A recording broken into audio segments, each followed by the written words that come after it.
Hello good morning लोगोफोर नोंथांमोनखौ आंनि TV blog चेनेलाव बरायहरबाय। नोंथांमोना भिडिअखौ दिनै मानि थाखाय खालामनो नागिरदों थाम्बनेल आरो टाइटेलाव नायनानै सिनायखाबाय। लोगोफोर दिनै आङो बानलुनि आबाद गायनो नागिरदों, बानलु बिफां। अब्ला भिडिअखौ नायलांबाय थादो लोगोफोर।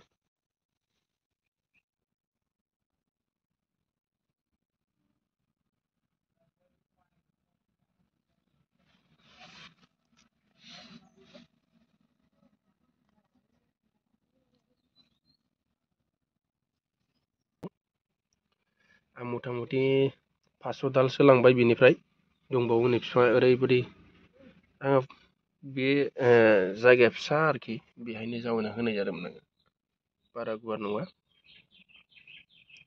मथा मथि बाहायो 1000 दालनि बारा दं आरोखि, दंबावो बाहाय 500 दालसोआ लांखाबाय आं। 500 दालनि बारा फुनानै लाबोखाबाय अलरेडि। नै बानलुखौ मैया माखासे गायना होनाय जादों।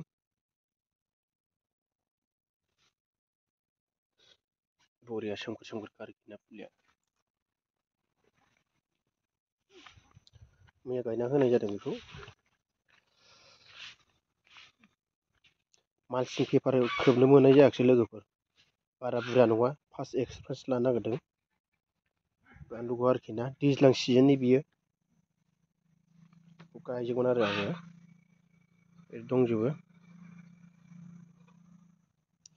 गायबावनांगौ मेरला दङ, बेखौ फार्स्ट टाइम फुलि देरनायखाय गायग्रोनाय जाबाय। एबारनिखौ माल्चिं पेपारखौबो होगोन लोगोफोर। आङो न'आवनो फुलिखौ खालामना लाखादोंमोन। बरिया आरोना नै लोगोफोर, बिदिनो नै बाहाय गायजोबगोन आं ओरैजाय।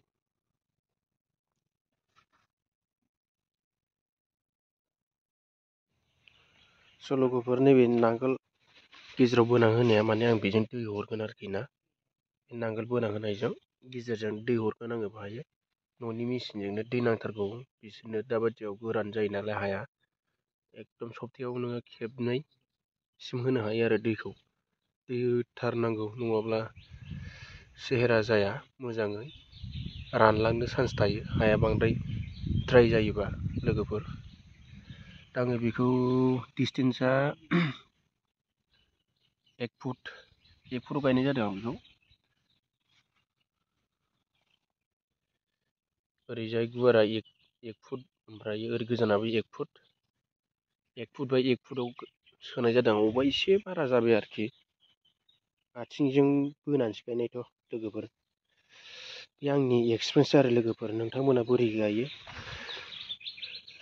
एसे ओरै डिसटेन्सा अबेबा 1 फुटनिबो एसे बारा जानो नागिरदों।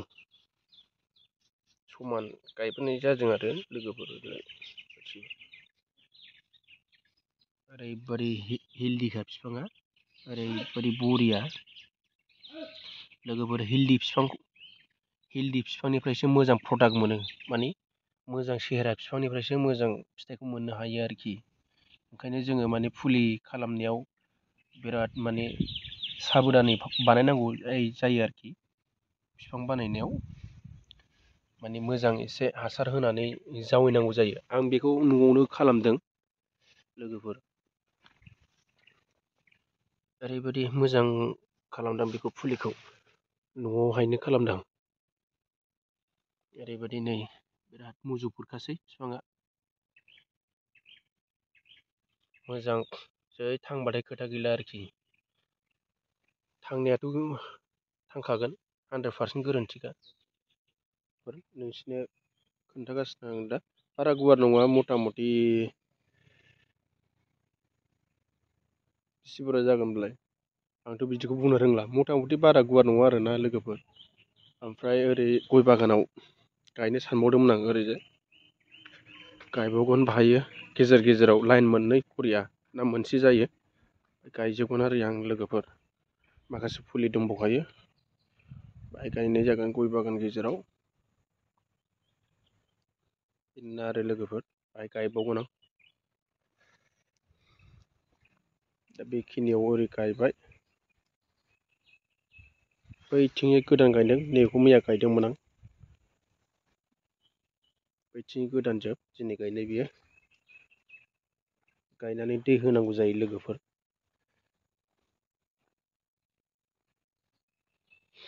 ओंखायनो लाइन बाय लाइन माने सिदा गायना होनाय जादों आरो खुनु खेंख्रा खेंख्रि जानो मोना बाहायो दा लोगोफोर सोरनोबा जुदि फुलि नांगौबा नै गोदानै आं जावैनाय दंबावो सोरबाफोर जुदि गायनो एक्सपिरियेन्स जादोंबा माने सोलोंनो गायनो लुगैदोंबा हांखुर जादोंबा आंनाव कन्टेक्ट खालाम आरोखि आं बेखौ दाख्लैसो गोदानै जावैनाय जादों आं बेखौ लकेलनि माने आंनि न'नि बे एखे भेराइटियानो आरोखि आं दहाय नोंसिनि सिगाङाव एसे सिगाङाव खोन्थाखादों बे भेराइटियानो एखेयानो आरोखि न'नि बिफांनि बेगरनि फिथाइखौनो आङो फुलि खालामनाय जादों बाहायो दा नै बाहायनो दं आरोखि दा नै बेरहांबायानो बिफाङा गाजा हरबायानो बेखौ फेब्रुवारि दाथ' फेब्रुवारि ना मार्च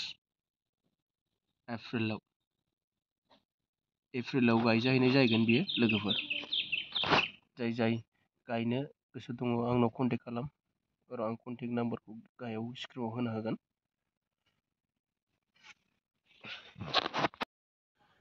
लोगोफोर दिनैनि भिडिअ'आ बेनोमोन नोंथांमोना भिडिअ'खौ मोजां मोनदोंब्ला आरो सोरबाफोर सोलोंनो गोसो दंब्ला नायनानै लादो आंनि जा एसे रोंगौ बेखौ आङो नोंसिनि सिगाङाव शेयार खालामबाय लोगोफोर गगा मोननानै मुदानो एसे बोरैबा एकदम बोरैबा गाज्रिथार आरोना लोगोफोर दे अब्ला भिडिअ'खौ मोजां मोनदोंब्ला लाइक एन्ड शेयार खालामदो साबस्क्राइब खालामना हो लोगोसे बेल आइकनाव थुना हो जाहाथे आंनि गोदान भिडिअ आपल'ड खालामनाया नोंथांनि नटिफिकेसन मोनहैनाय बायदि लोगोफोर बिदिब्ला दिनैनि भिडिअ'आ एसेखिनियावसै बाय